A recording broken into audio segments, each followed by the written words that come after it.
Je pense que même avec les sons comme Corleonese, où j'essaye dans ce son-là de décrire mes vacances en Sicile, tu vois, où je parle de Nona, je parle de Zio, je parle de plein de trucs comme ça. Je pense que au fur et à mesure que j'ai grandi dans le son, je me suis dit en fait c'est important de transmettre ça. Parce qu'en fait c'est moi. Tu vois, j'essaye de pas jouer un personnage alors que peut-être avant, à la limite, je jouais peut-être plus un personnage, par exemple dans le Bresson, etc.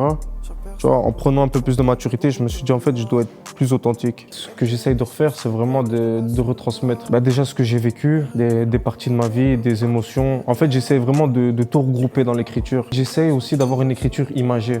Mais maintenant, du coup, comme tu dis, je le montre un peu plus. Tu vois, aujourd'hui, je suis là, j'ai pas de masque. En fait, je pense que ça évolue avec le temps et ça évolue en fonction aussi de l'ADA un peu. Tu vois, on a pris de la maturité un peu dans le son. J'ai envie quand même que les gens puissent s'identifier à un visage, tu vois, à quelqu'un. J'ai l'appart à message, on se capte grave dans l'heure. Je te donne full de mon love, mais sans abuse, ma ta meurt.